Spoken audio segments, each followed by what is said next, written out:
করতাম না, আমরা চিল্লেপাল্লা করতাম না, বরঞ্চ আর সবাই যা বলে আমরা তার চাইতে বেশি বলতাম।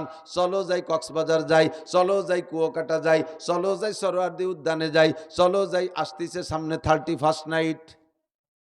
সুবহানাল্লাহ, 31st নাইট খ্রিস্টানদের আবিষ্কার, নাসারাদের আবিষ্কার।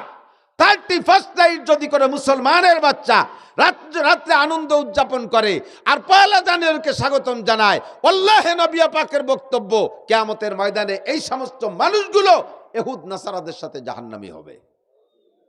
মুসলমান 31st নাইটকে স্বাগতম জানাইতে পারে না, এই রাত্রে জাস্টে জুলুস করতে পারে না, এই রাত্রে রোড রাইটিং 2026 লিখতে পারে না। 31st নাইটে আনন্দ করলে সারা বছর আনন্দে কাটবে, একটা দলিল কোরআন হাদিসের কোথাও নাই। এটা খ্রিস্টানদের আবিষ্কার, লম্বা ইতিহাস বলার সময় নাই, এতটুক জানেন খ্রিস্টানদের আবিষ্কার। পহেলা বৈশাখে পান্তা ইলিশ, কোরআন শরীফে আছে পান্তাবাদ, ইলিশ মাছের নাম আছে কোরআন শরীফে। মঙ্গল শোভাযাত্রা পহেলা বৈশাখ, কোনো কিতাবে লেখে বলে মনে হয়? আপনারা তো জানেন না, আমরা তো পড়ি কোরআন কিতাব, কোনো জায়গা পালাম না। অথচ মুসলমান পহেলা বৈশাখ পান্তা ইলিশ, মঙ্গল শোভাযাত্রা, দিনে শুরু করছো, বছরে শুরু করলে পান্তা বাদ দিয়ে এটা ভালো কিছু খেয়ে রওনা দাও। ছোটবেলায় বাড়িতে বেরোনোর সময় মা কইতো যে খালি মুই যাস না, দিন যাবে না খাতি না খাতি, কথাম যে মা তাহলে 4টে ফান্তা ভাত থাকলে দেন, ভান্তা খেয়ে যাস না, দিন যাবে না ফান্তা খাতি খাতি। দিনের শুরুতে ভান্তা খেয়ে বেরোলি, যে বাড়ি যায় সেই বাড়ি ভান্তাবাদ, যে বাড়ি যায় সেই বাড়ি ভান্তাবাদ। তাহলে বছরে শুরু করছো ভান্তা দিয়ে, সারা বছর হাসিনে খালেদা ডাক্তার ইউনূস তোমাকে গরম ভাত খাবে কোন জায়গায় দিয়ে? তোমরা নিজেরই চক্ষু লক্ষ্য নিয়ে দিনের শুরুই করছো ভান্তাবাদ দিয়ে। বছরে শুরু করতে হবে ভালো ভালো খাই, আছে হাদিস আছে। মুসলমানের বছর জানুয়ারি ফেব্রুয়ারি না, মুসলমানের বছর বৈশাখ জ্যৈষ্ঠী না, মুসলমানের বছর মুহররম সফর। কথা কন, মুসলমানের বছর কি? মুহররম সফর। হুজুর বলেন, মান ওয়াসা আলা ইয়ালিহি ফিন নাফকাতি ইয়াউমা আশুরা ওয়াসাল্লাহু আলাইহি সাইরা সানাতিহি ওয়াসাল্লাহু আলাইহি সাইরা সানাতিহি। খুতবাতুল হাকামের মধ্যে দেখেন পরিষ্কার সহিহ হাদিস। হুজুর বলেন, যে ব্যক্তি আরবি নববর্ষের প্রথম মাস মুহররম মাস, তবে 1 তারিখ না 10 তারিখ, এই 10 তারিখে ইম্পর্টেন্ট তারিখ। 10 তারিখের জন্য আল্লাহ পাক রব্বুল আলামিন 117টা ঘটনা তৈরি করে রাখছেন। কিছু পিছনে ঘটে গেছে, কিছু সামনে বাকি আছে। মুহররমের 10 তারিখ বড় দামি তারিখ আল্লাহর কাছে। এই মুহররমের 10 তারিখের দিনের বেলায় রোজা রাইখা আগের রাত্রে অথবা পরের রাত্রে ফ্যামিলির সদস্যদেরকে নিয়ে যদি উত্তম খানা খাও, সাধ্য অনুযায়ী ভালো খানার ব্যবস্থা করে খাও, ওয়াসাল্লাহু আলাইহি সাইরা সানাতিহি, আগামী 1 বছর আল্লাহ পাক রুজির বরকত বাড়াইয়া দেয়। মুহররম কবে আসে তার খবর নাই, 31st নাইটের জন্য নুসরা রেডি হয়ে গেছে। হাং ভং মোটরসাইকেল নিয়ে কার পিছনে কারে বসাবে, জানেন না? মোটরসাইকেলের পিছনে পাওয়ার ব্যাংক, জানেন পাওয়ার ব্যাংক? আদা ল্যাংটি সেমলিয়ারটারে পিছনে বসালি ড্রাইভারের পাওয়ার বাড়ে, এই জন্য পিছনের নাম পাওয়ার ব্যাংক।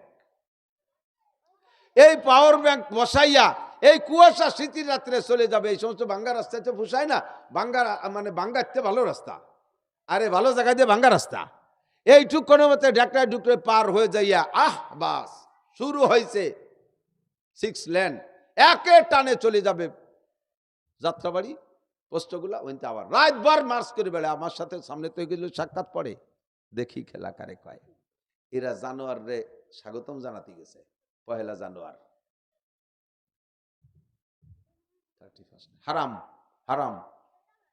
যুবক, যদি তুমি মুসলমানের বাচ্চা হও তাহলে তুমি এখানে যাবা না। আর যদি তুমি ইহুদ নাসারাদের কোনো কিছু ভিতরে তোমার মধ্যে ঢুকে থাকে কোনো কায়দায়, তাহলে তুমি জাতি পারো, তোমার অনুমতি আছে। আমরা এই জায়গা যারা আছি 31st নাইট উদযাপন করব না, পহেলা জানুয়ারকে আমরা স্বাগতম জানাবো না, প্রতিজ্ঞা করা যাবে? দেখি কারা কারা। অনেকে একটু গুট হয়েছে, মানে আমি অর্ধেক পর্যায়ে ফিরে আসবো। টান টান নারায়ে তাকবীর।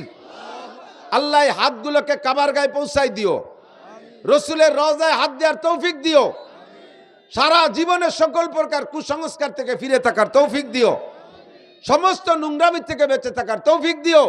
কিয়ামতে নবী পাকের সাথে হাতে মুসাফায় হাত মিলাই দিও। তোমার হাতের খানা এদের মুখে উঠে খাওয়াই দিও। পরান বইয়ের একটা দোয়া দিয়ে দিছি, এই দোয়া নিতে হবে। 31st নাইটে যাওয়া যাবে না। আমি সেবার আসছিলাম, আমার মনে পড়ে 31st নাইটে এই জায়গা কোন জায়গা, আরে বাবা, এই খোদা বক্স রোড, এই যে মোড়ে মোড়ে মোড়ে লাইটিং লাইটিং লালে লাল হয়ে গেছে। এরা কি খ্রিস্টানরা করছে না মুসলমানরাও ছিল? মুসলমানরাও, বরঞ্চ মুসলমানরাই করছে, খ্রিস্টানরা এর মধ্যে আসে নাই। আমি বলতাম যদি কবর পর্যন্ত শেষ হইতো, হায়াত পাইছি পাইছি, কবর পর্যন্ত যাব তাও ঠিক আছে, মরণ পর্যন্ত যদি সমাপ্ত হতো, দোস্ত বলতাম চলো রাতভর 31st নাইট করি, 14 কি বলে ফেব্রুয়ারিতে যা পরাণে চাই তাই করব, চলো যাই জঙ্গলের মধ্যে চলে যাই, জোড়ায় জোড়ায় যাইয়া তসবি তাহলিল করে আসি। এইভাবে আকাম কুকাম মদ গাঁজা ফেন্সিলিন হিরোইন মিরোইন যা পরাণে চাই আমিও খাইতাম, তোমাদেরকে পরামর্শ দিতাম। মুশকিল হলো মরা পর্যন্ত শেষ না, মিনহা নুখরিজুকুম, আর একবার যে বের করবে, আর বের করে সামনে দাঁড়াইয়া ইমিগ্রেশনে জবাব দেয়া লাগবে, ওই দিন জবাব দেয়া বড় কঠিন হয়ে যাবে। ফামান্নু হুসিবা নুকিসা, হিসাবের কাঠ গড়ায় দাঁড়াইলে বিপদে পড়িয়া যাইব। কথা বলেন ঠিক কি ঠিক না? এই জন্য আমার সব ভয় রয়ে গেছে। আল্লাহু আকবার। জি আল্লাহ, তোমার আমার বিশ্বাস করি তুমি আমাদের কোনো উদ্দেশ্য নিয়ে সৃষ্টি করেছো, সেটা হলো কি? ইবাদত। কেন তোমার ইবাদত করব না, যেহেতু তুমি সৃষ্টি করেছো আর অসংখ্য নিয়ামত দিয়ে পালো। এবার জানতে চাইলাম আল্লাহ, ইবাদতের প্রতিদান কি? এদিক, ইবাদতের প্রতিদানটা একটা কিছু তো হতে হবে। ইবাদতের প্রতিদান কি? ভালো পছন্দসই ইবাদতের প্রতিদান পাইলে ইবাদত করব। আল্লাহ পাক রব্বুল আলামিন বলেন, প্রত্যেকটা ইবাদতের প্রতিদান আমি দুই দিক রেখেছি। আমার দিক, প্রত্যেকটা ইবাদত, এমন কোন ইবাদত নাই যেই ইবাদতের প্রতিদান সম্পূর্ণ আখিরাতের জন্য রেখে দিয়েছি, দুনিয়ায় তার সাথে কিছুই নাই, এরকম নাই। যে ইবাদতই বলবা, প্রত্যেকটা ইবাদতের খেয়াল করতেছেন না, মানে বুঝতেছেন না, প্রত্যেকটা ইবাদতের প্রতিদান আমি আল্লাহ দুই দিক রেখেছি। বড় অংশটা আখিরাতের জন্য, আর ছোট্ট একটা অংশ দুনিয়ায়। ছোট্ট যেটা তোমার দুনিয়ায় প্রয়োজন, সেইটা যেহেতু দুনিয়াও ছোট, এর হায়াতও ছোট, এই জন্য তার প্রয়োজনও ছোট। প্রত্যেকটা ইবাদতের প্রতিদানের ছোট্ট একটা অংশ দুনিয়ায় রাখছি। যেমন নামাজেরটা বলে আসলাম, নামাজে 5টি পুরস্কারের একটি পুরস্কার দুনিয়ায় রুজির অভাব হবে না, বাকি 4টে পুরস্কার মরণের পরে। তুমি রমজানে রোজা রাখবা, এর আখিরাতে মূল প্রতিদান আমি আল্লাহ তাআলা তোমাকে সমস্ত রোজাদারদেরকে সামনে বসাইয়া আমার কুদরতি হাত দিয়ে 500 বছর ইফতারি খাওয়াবো। এইটা হলো আখিরাতের মূল প্রতিদান। দুনিয়ার প্রতিদান কি? কয় রমজানে ইজাদু ফিহি রিজকুল মুমিন, রমজানে রোজাদারের রুজি বাড়ায় দেয়। এগুলো আনেন কাই, এটা কার? ওকে ওয়াজ শোনার বয়স হয়েছে, ওই তালত দিচ্ছে, সব মানুষ ওর দিক চেয়ে রয়েছে। 7 বছরের আগে বাচ্চাদেরকে ওয়াজও আনা যাবে না, মসজিদেও নেওয়া যাবে না। এই যে এগুলো ওয়াজ শোনার বুদ্ধি হয়েছে। মসজিদে যায় 10 টাকা দাও, 10 টাকা দিলেও যে চানাচুর মানাচুর খেয়ে বাড়ি যান। আগে একদিন এক মসজিদে নামাজ পড়তে গেছি, দাদা এই নাতি একটা নিয়ে গেছে, আর টুকটা। দাদা যখন রুকুতি গেছে, ও বগেটেতে চকলেট খুলে দাদা খা। এই শুনে ভাসে সব কজন দিছে আইসিয়ে। এরপরে দাদা তো নামাজের মধ্যে খাতি যায়নি, চকলেট খাতি যায়নি। যখন চকলেট খাচ্ছে না সে, দাদা সে রাগ করে দাদার লুঙ্গি ধরে ঝুলিয়ে পড়ছে, গুড়াইতে খুলে গেছে আমার সামনের কাতারে। এই জন্য বিশ্ববিজ্ঞানী মোহাম্মদ রাসূলুল্লাহ সাল্লাল্লাহু আলাইহি ওয়াসাল্লাম বলে দিয়েছেন, মুরু সিবিয়ানাকুম বিসসালাতিহুম আবনাউ 7 সিনিন, 7-এর পরের থেকে তার এই বিবেচনা বোধটা হয়, তারপরের থেকে যে এরকম উল্টোপাল্টা করে না। এই জন্য 7-এর থেকে স্কুল, 7-এর থেকে কেজি, 7-এর থেকে মক্তব, 7-এর থেকে মসজিদ, 7-এর পরে মসজিদে শুনতে আনবেন। তার আগে এই পকেটের মধ্যে এইগুলো আইনিয়ে খালি পরিবেশের অন্যরে ডিস্টার্ব করে। কতক্ষণ?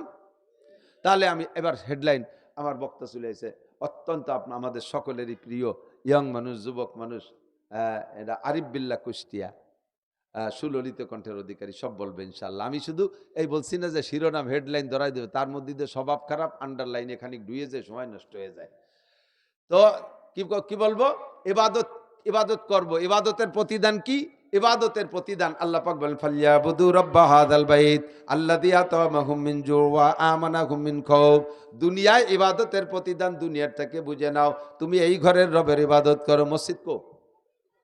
এই বসে এই ঘরের রবের ইবাদত করো, কাবার রবের ইবাদত করো, মসজিদের রবের ইবাদত করো। কেন করব? আল্লাযী আত'আমাহুম মিন জু ওয়া আমানাহুম মিন খাউফ, তিনি তোমার সমস্ত ক্ষুধা দূর করে, ক্ষুধা দূর করে, তোমার অভাব দূর করে। ওয়া আমানাহুম মিন খাউফ, এই ইবাদতের প্রতিদানে তোমাকে নিরাপদ বসবাসের ব্যবস্থা করে দিবে। র‍্যাব, কুবরা আর্মি, পুলিশ, বিডিআর কেউ তোমার নিরাপত্তা দিতে পারবে না। হাসিনা খালেদা পারে নাই, আর এই যে ডক্টর ইউনূসও পারতেছে না। ওয়াকাতরে মানুষ যেখানে সেখানে মরিয়ে সাফ হয়ে যাচ্ছে। কতক্ষণ? কোনো শখ, চতুর্দিক দিয়ে খুন খারাপি চলতেছে, নিরাপদ বসবাসের ব্যবস্থা নাই, রাস্তায় নিরাপত্তা নাই, গাড়িতে নিরাপত্তা নাই। আল্লাহ কয় তুমি আমার ইবাদত করো, আমি তোমার নিরাপত্তার দায়িত্ব নিলাম। ঘরের ভিতরে 1 কোটি টাকা রাইখা দরজা খুলে ঘুমিয়ে থাকবা, রাতের বেলা কোনো দুলোবাই এসে শালা করে ডাক দেবে না, আরামসে ঘুমাবা। সুন্দরী মেয়ে রাতের অন্ধকারে 10 কিলোমিটার হেঁটে যাবে, রাস্তায় কেউ তারে কিক আর কুক মারতে সাহস পাবে না। ফালিয়াবুদু রাব্বা হাদাল বাইত, সবাই যদি ইবাদত করনেওয়ালা হয়ে যায়, সকলের অন্তরে আল্লাহর ভয় এসে যাবে, কেউ রে কেউ উত্ত্যক্ত করবে না, কেউ রে খেয়ানত করবে না। এই জন্য এটা হলো আমার প্রতিদান। আর আখিরাতের প্রতিদান রয়েছে আমার কাছে প্রচুর। আখিরাতের প্রতিদান কেমন? আল্লাহ কয় লাহুম মা ইয়াশাউনা ফিহা ওয়া লাদাইনা মাজিদ। তোমারে আগে বলবো তোমার কি কি লাগবে কও, তোমার চাওয়া শেষ হয়ে যাওয়ার পরে অসংখ্য রয়ে যাবে। আল্লাহ কয় ওয়া লাদাইনা মাজিদ, এগুলো বিনা চাওয়ায় তোমারে বস্তা ভরে দিয়ে দেব। জি আল্লাহ, ইবাদত করব কতদিন? তাই কয় আমি তো গত রমজানে রোজা রাখছিলাম, এবারও কি রাখতে হবে নাকি 1 রমজান রাখলেই হবে? আমি তো সিল্লে যে মস্তারখান যা ছিল সব ব্যবহার করেছি, বাড়ি আসার পরে তো থাল প্লেটও খাই না, আমি তো কোড়োর মধ্যে মারিয়ে দিই। ইবাদত করতে আল্লাহ কয় ওয়াবুদ রাব্বাকা হাত্তা ইয়াতিয়াকাল ইয়াকিন। 5-10 বছর ইবাদত করে বিরতি নেওয়ার সময় নাই। এক চিল্লাই 40 তবলিগে যে চিল্লে দিয়ে ইবাদত করছো, তারপরে বিরতি নেওয়ার সুযোগ নাই। 5 রমজান রোজা রাখছো, এরপরে রোজা রাখবে না এমন কোনো সুযোগ নাই। 10 বছর পর্দা করছে, আর পর্দা করা লাগবে না, রিটায়ার্ড হয়ে গেছে, এমন কোনো সুযোগ নাই।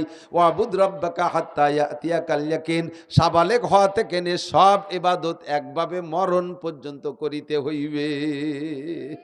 ঠিক না? মরণ পর্যন্ত ইবাদত, বিরতি কোনো নেয়ার সুযোগ নাই। এর থেকে রিটায়ার্ড আর পেনশন নাই, ইবাদত করতেই থাকবা মরণ পর্যন্ত। জি আল্লাহ বুঝছি, তাহলে কয় ইবাদত কি একটু কয়ে দাও 2 কথার মধ্যে। আল্লাহ কয় ইবাদতও একেবারে সহজ, ইবাদতও সহজ। কয় ইবাদত কি সহজ? মা তাকুমুর রাসূলু ফাখুযুহু ওয়া মা নাহাকুম আনহু ফান্তাহু। নমি গোয়াম কে আজ দুনিয়া জুদাবাস, বাহার কারে কে বাসি বা খুদাবাস।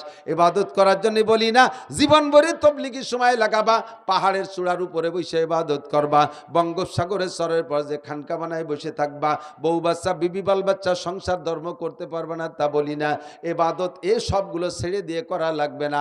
বিয়ে করবা তাও ইবাদত, স্ত্রী নিয়ে রাতে আনন্দ করবা তাও ইবাদতে পরিণত হবে, খানা খাবা সেটাও ইবাদত, ইনকাম করবা ইবাদত, মেম্বারি করবা ইবাদত, চেয়ারম্যানি করবা ইবাদত, এমপিগিরি করবা তাও ইবাদত, পুলিশের চাকরি করবা তাও ইবাদত।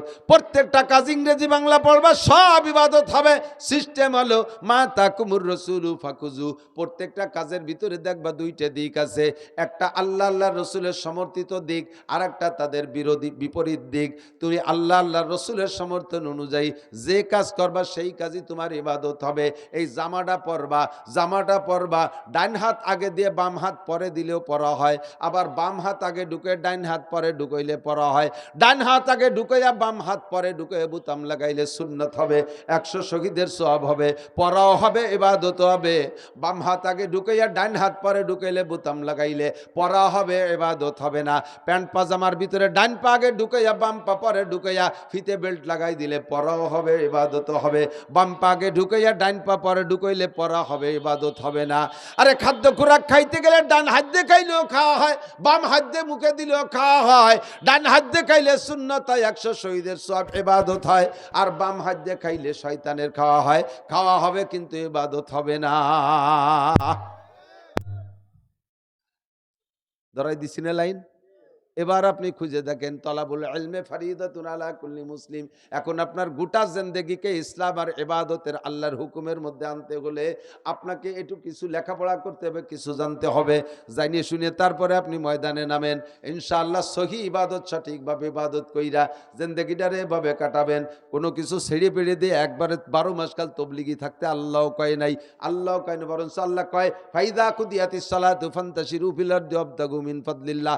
নামাজ পড়া হয়ে গেলে মসজিদের মধ্যে বসে খেজুরে বিরিতির গল্প হইল না, বেরিও বেরিয়ে যা, দোকানদার দোকানে যা, চাকরিওয়ালা চাকরিতে যা, এই কৃষক মাঠে চলে যা, অবতাগু মিন ফাদলিল্লাহ, যাইয়া হালাল রুজি উপার্জনের মধ্যে নেমে পড়। নবী পাক বলেন কাসমুল হালালে ফরিদাতুন বাদাল ফরিদা, আল্লাহর ফরজ বিধান পালন করার পরে 2 নম্বর ফরজ হলো হালাল রুজি উপার্জন করা। তোমারে ঘরের মধ্যে বসে বসে তসবিহ তাহলিল জিকির ফিকিরে বসে থাকতে বলি নাই, তাড়াতাড়ি যাও কামাই রোজগার করে নিয়ে আসো। বোঝা যায় সব বিষয়ে আল্লাহর হুকুম আছে, সব বিষয়ে নবী পাকের তরিকা আছে। কতক্ষণ? তাহলে আল্লাহর হুকুম আর নবীর তরিকায় যাহা কিছু করিব তাহাই ইবাদত। আর এইভাবে জিন্দেগিটা গড়ে উঠাইলে আল্লাহ যে আমাদের যে উদ্দেশ্যে সৃষ্টি করেছে উদ্দেশ্যটা পূর্ণ হবে। আর উদ্দেশ্য পূর্ণ হলে আল্লাহর পক্ষ থেকে প্রতিদানও শুরু হয়ে যাবে। ভাষাগত ত্রুটি বিচ্যুতি মার্জনীয়, যা বলেছি শুনেছি, আল্লাহ আমল করার তৌফিক দান করুন, বলেন আমেন। একজনও উঠবেন না, রাত বেশি হয় নাই। আমাদের প্রাণপ্রিয় বক্তা যুবক মানুষ, আমার ছাত্র মাওলানা আরিফ বিল্লাহ কুষ্টিয়া, সুললিত কণ্ঠের অধিকারী, অনেক সঙ্গীত সঙ্গীত আপনাদেরকে শুনাবে ইনশাআল্লাহ। সব কিছু মিলে বয়ান শুনবেন। সুবহানাল্লাহ বিহামদিহি, সুবহানাল্লাহ। চা খায়, গল্প আরে আবার দানা ভর্তি থাকে, গুটি চলতে। বক্তা ওয়াজ করে, ওয়াজের মধ্যে আছে তসবি। এই ওয়াজের মধ্যে তসবি কি কথা গুলি গুলি ছাড়তেছ নাকি? এ জায়গা তসবি লাগে কে? বুঝাইতে চাও যে আমি খুব তসবি পড়ি, আমি তসবির খুব ভক্ত। তসবি হ্যাঁ, এর মধ্যে 33, 33, 34 একটা ভাগ আছে। একটা তসবি আছে মানুষের সামনে ঝুলে ঝুলে ফুলতে হবে। কে দেখাও তসবি পড়ো, এই সমস্ত গুলো রিয়া, এর দ্বারা ইবাদত বাতিল হয়ে যায়। কথাও কও, চাও খাও, আবার গুটি পড়ে, ঘটনা কি? কয় যে কলম জারিয়ে গেছে। কলম জারিয়েছে তা মালা হাতের দরকার কি? ভঙ্গি করো, সাবধান। মসজিদে 5 জন মুসল্লি, 5 জন মুসল্লির কিরাত শুনতে কি সাউন্ড বক্স লাগে? সুর ভালো, সাউন্ড বক্স দিয়ে টান শুরু হচ্ছে। এটাও তোমার মধ্যে রিয়া এসে গেছে। যতটুকু পরিমাণ সাউন্ডের দরকার ততটুকু সাউন্ড ব্যবহার করো। 5 জন 10 জন মুসল্লি, 1 কাতার 2 কাতার মুসল্লি, সাউন্ড বক্সের দরকারই নেই। কি দরকার আছে? আবার কিরাত করতেছে, এতখানি টাইমে কিরাত করছে একটু। কেন? কোরআন শরীফ নামাজের মধ্যে যত হরফ বেশি পড়া যাবে, প্রত্যেক হরফে হরফে 10 নেকি। কাজেই আমি শুদ্ধতা ঠিক রেখে যথাসম্ভব বেশি কিরাত পড়ার চেষ্টা করব। হ্যাঁ, أعوذ بالله من الشيطان الرجيم بسم الله الرحمن الرحيم الحمد لله رب العالمين الرحمن الرحيم مالك يوم الدين إياك نعبد وإياك نستعين اهدنا الصراط المستقيم صراط الذين أنعمت عليهم غير المغضوب عليهم ولا الضالين آمين والضحى والليل إذا سجى ما ودعك ربك وما قلى وللآخرة خير لك من الأولى ولسوف يعطيك ربك فترضى ألم يجدك يتيما فآوى ووجدك ضالا فهدى ووجدك عائلا فأغنى فأما اليتيم فلا تقهر وأما السائل فلا تنهر وأما بنعمة ربك فحدث। উলামায়ে কেরাম বলেন, আমি কি অশুদ্ধ পড়েছি? আমি গড়ডাঙ্গা মাদ্রাসায় কাচিনি হুজুর, মতান শাহ হুজুর, চৌমন হুজুর, ঢাকার হুজুর, সেই সেট মুরব্বীদের সেট পিছনে আমি 6 মাস মসজিদে ইমামতি করেছি, আসর মাগরিব ইশা 3 ওয়াক্ত। আমি এভাবেই কিরাত পড়েছি। আমার বিশ্বাস আমার কিরাত শুদ্ধ আছে। এখন অল্প একটু টাইমের ভিতরে দেখেন পড়ে ফেলেছি। আবার কে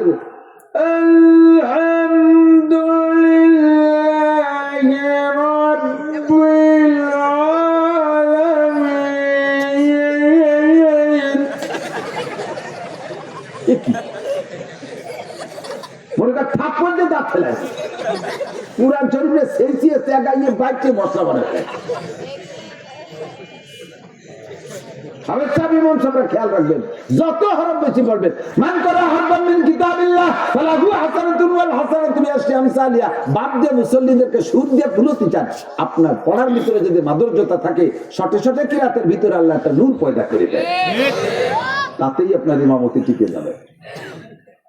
ওয়াল আশরি ইন্নাল ইনসান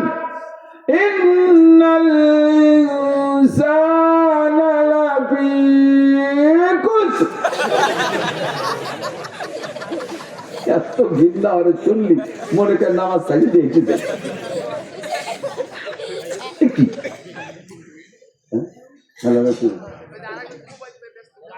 আইসে গেছি জায়গা মতো ইমামদের একটু খেয়ে যায়, তোমরা ইমামরা খেয়ে যাবে। আল্লাহ আজান দিতে যাই টানতে টানতে যে কারে টানতে যেতাম মনে নেই।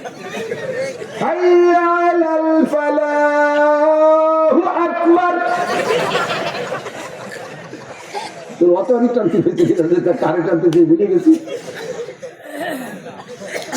বয়ান করে নামে যাওয়ার পরে প্রতিক্রিয়ার অপেক্ষা করি আমরা বক্তারা। আমি বলছি না যে এই দোষটা আমারও আছে, দেখি আজকে বয়ানের পর কি প্রতিক্রিয়া আছে।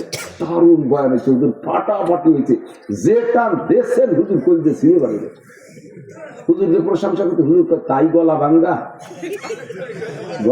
না যেটা দিতাম ব্রিটিশরা চলে আসতে মাঠের মধ্যে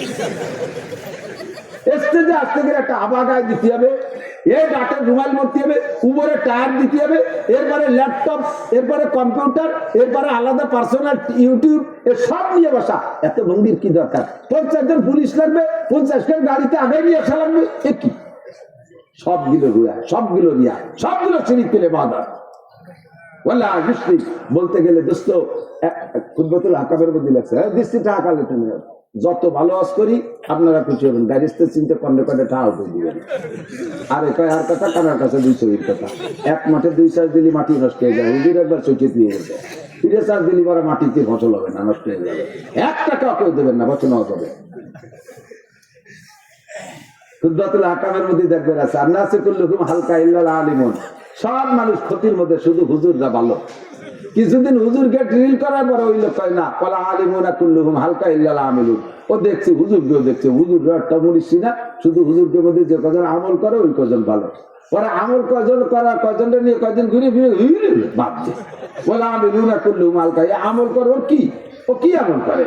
আমল করলে সব ক্ষতির মধ্যে শুধু ইল্লাল মুখলিসিন, মুখলেসরা খালি ভালো, মুখলেসরা ভালো, যেমন এখলাস আছে তারা কয় মুখলেস, পরে মুখলেস কজন নিয়ে দৌড়ে দৌড়িয়ে দূর আমার মুখলিসিন আলা খাতারি না, ইরাদি সবচেয়ে বড় বিপদে, খুঁজে পাওয়া বড় কঠিন। আমি যে গল্প মারতেছি আমারও ওই ক্লাস তৈরি করা বহুত কঠিন হয়ে যাচ্ছে, বহুত কঠিন হয়েছে। আমি যা বয়ান করছি সব দোষগুলো আমার আছে, এই জন্য আমি বলছি, আপনাদের দিকে তাকায় বলি নাই। আমার বয়ান আপনারাও শুনছেন, তার চেয়ে বেশি শুনছি আমি, যাতে আপনাদের পরিবর্তনের আগে আল্লাহ আমারে পরিবর্তন করে দেয়, আমার এই ভুলগুলো যেন না থাকে। ভাষাগত ত্রুটি বিচ্যুতি মার্জনীয়। মসজিদ কো এই যে মসজিদ একটা পোলার হাতে যদি এখন দাউ থাকে, ওই মাটির মূর্তির পায়ে যদি দাউ দিয়ে কোপ দেয়, ও দাঁড়ায় থাকতে পারবে? কতক্ষণ পারবে? আল্লাহ পাক বলেন ইল্লাল্লাযীনা তাদাউনা মিন দুনিল্লাহ লা ইয়াখলুকু যুবাবান ওয়া লা ইয়াসতামাউনা ওয়া ইয়াসলুবুহুম যুবাবু শাইআন লা ইয়াস্তানকিযুহু মিনহু যুবাত তালিব ওয়াল মাতলুব। হে দুনিয়ার কাফের মুশরিক, তোমরা যে 33 কোটি দেবদেবীর পূজা পাঠ করো, সমস্ত তোমাদের মাবুদরা ঐক্য হইয়া, সমস্ত মাবুদরা এক হইয়া এক জায়গায় চেষ্টা করি একটা মাছিও তারা বানাইতে পারবে না। কতক্ষণ পারবে? সমস্ত দেবদেবী ঐক্য হয়ে একটা মাছি বানাইতে পারবে, আল্লাহকে লাইয়া তুলবো দুবাবান, একটা মাছিও বানাইতে পারবে না। শুধু পারবেই না তা না, ওয়াইয়াসরুহুম দুবাবু শাইআন লা ইয়াস্তানকিযুহু মিনহু, মশা মাছিদের যদি তার গায়ের অঙ্গ খুলে দিয়ে যায়, তার সামনে কত খাবার দেয়া থাকে, ভোগ দেয়া থাকে, মিষ্টি দেয়া থাকে, কলা দেয়া থাকে, দুধ দেয়া থাকে, এগুলো মশা মাছিদের খাইয়ে বেলায় জীবনে কোনোদিন মশা মাছি তাড়ানোর ক্ষমতাও তাদের নাই। কত টাকা দেখলাম বটতলা, গাছতলা, বাসতলা, বেলতলা, পাছার মধ্যে যে ফুটো দিয়ে দাঁড় করে দিয়ে দিয়েছে, উত্তর যাইয়ে ঠ্যাং উঁচু যে মাথা বলে স্প্রে করছে। কোনদিন কি একটা পুত্র খেদাতে পারছে, দাঁড়াতে পারছে? একটু বলতে পারে দেখ পুত্র, সবাই আমার কত খারাপ, তাদের পুরা পুত্র রে খালি দিস না, দিস আমার রাতের অভাব নাই, এই মানসির মধ্যে অপমান করিস। এই জায়গাগুলো বুঝতে দিয়ে আমার সারাটা বছর হয়ে গেল, একটু বুঝতে পারছে বলুন? আমি কই যে আল্লাহ করবি, আমি তাই একটু তর্জমা করি। কারণ মূর্তি ওর কোনো ক্ষমতা নাই, হয়তো তোর মধ্যে ইমান নাই করে মানে আমি তোরা মাটির মূর্তি মানা করি, তুই যত বড় দোয়াল হোস না কেন, আমি তোকে এক ফোটো ভয় পাই না। আর তাড়াতাড়ি চলে আয়। দুইজন রেডি হয়ে গেছে, ওদিকে ওমর এদিকে সাদ। এই মারামারি লেগে যায় ভাব। ইতিমধ্যে সাদ বলে, ওমর আমারে মারো আর আমার নবীকে মারতে আসছো, নিজের ঘরের খবর কে রাখো? ঘরের খবর মানে তোমার বোন বোন এখনো কোরআন শরীফ পড়তেছে, বলবে না তোমার বোন বোন কোরআন শরীফ পড়ে, তারা 2 তারিখ হিদায়াত হয়ে গেছে, ঘরে না বলছে। এখন আমার তাহলে স্টার্টিং ঘুরে দিলাম, তুইও বেঁচে গেলি, আজকে মোহাম্মদও বেঁচে গেল, যাই আগে ঘর সোজা করে আসি। ওখান থেকে গাড়ি ঘুরে দিয়ে চলে গেছে, গাড়ি তো না মানে হাতে বডির স্টারিং, তরবারিরে খাপের মধ্যে ঢুকে বের করে, তার মানে রাগ বানায়। রাগারাগি রাগ মারি তো মারামারি করা যায় না, রাগ সব করে শব্দ করতেছে। এই অবস্থায় চলে গেছে বোন বাড়ি। বাড়ির কাছে গেলে ওনার বোন বোনের কোরআন শরীফ পড়া ছিল। খাব্বাব রাদিয়াল্লাহু তাআলা আনহু হযরত খাব্বাব ওমরের আওয়াজ পেয়ে ভয়তে ঘরের ভিতরে ঢুকে যে খাটের নিচে পালাইছে। বোন বোনাই নিজেদের বাড়ি থেকে কোথায় যাবে, ধরা পড়ে গেছে। যে জিজ্ঞেস করছে কি পড়তেছিলি বল, কিছু না, মিথ্যে কথা বলবি না। ওনার বোনটা কেন মিথ্যে কথা বলবো, অবশ্যই কোরআন শরীফ পড়তেছিলাম। তোরা কি মুহাম্মাদের কলেমা পড়েছিস? হ্যাঁ পড়েছি।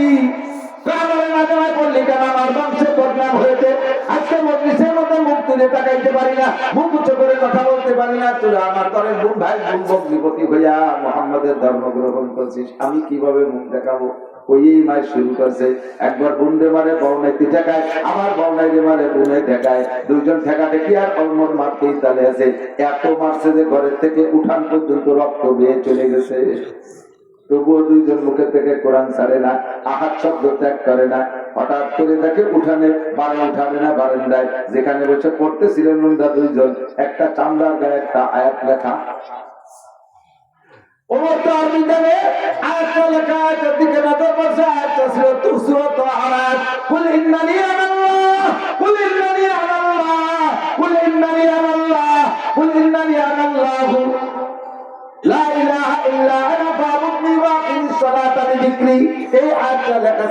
আয়াতের দিকে যখন হযরত ওমরের নজর পড়ছে, কাম হয়ে গেছে দোস্ত কুরআনের ছোঁয়া। হযরত ওমরের বোন বলেন, পরে বলেন, আমার মনে হলো যেন আমার ভাই যখন আয়াতের দিকে নজর করছে, তার ভিতরের থেকে কি যেন অন্ধকার খানিক বেরোই গেল, আর আয়াতের থেকে একটা লাইট তার মধ্যে ঢুকে গেল। মারামারির ভিতর দিয়ে আচানক হঠাৎ করে ব্রেক করার মতো থামি গিয়ে বলে, এই তোরা কি করতেছিলি এতক্ষণ বল? বুনকা কোরআন শরীফ পড়তেছিলাম। কি হয়েছে? কি হয়েছে? তো কোরআন। হযরত ওমর যে হয়তো কোরআনকে অপমান করবে, পদদলিত করবে, ওনার বোন লাগছে যে দৌড়ে যাইয়া ওই পৃষ্ঠাটা উঠে যত্ন করে পাশে নিয়ে রাখছে, মুঠের মধ্যে রাখছে। বলবে তুই যেটা উঠলি ওইটার দিকে আমার নজর পড়ছে, ওইটা আমার একটু যে ওইরকম এবার ওইরকম রিডিং আর ওইরকম ভাষা কোনোদিন দেখি নাই। ও কি দেখলাম আমার একটু হাতে দেয়। বলতা ভাই ইন্নামাল মুশরিকুনা নাজাসুন, সারা দুনিয়ার সমস্ত মুশরিক কাফের সুতা সমরিতে নাপাকের হাতে কোরআন দেওয়া যায় না। লা ইয়ামাসসু বিল্লাহ মুতাহহারুন, এই কোরআন পবিত্র অবস্থায় ছাড়া পবিত্র অবস্থায় স্পর্শ করা যায় না। তুমি কাফের, তুমি মুশরিক, তোমার ফরজ গোসল জীবনে সঠিকভাবে আদায় করো নাই, তোমার কাছে কোরআন দেওয়া যাবে না।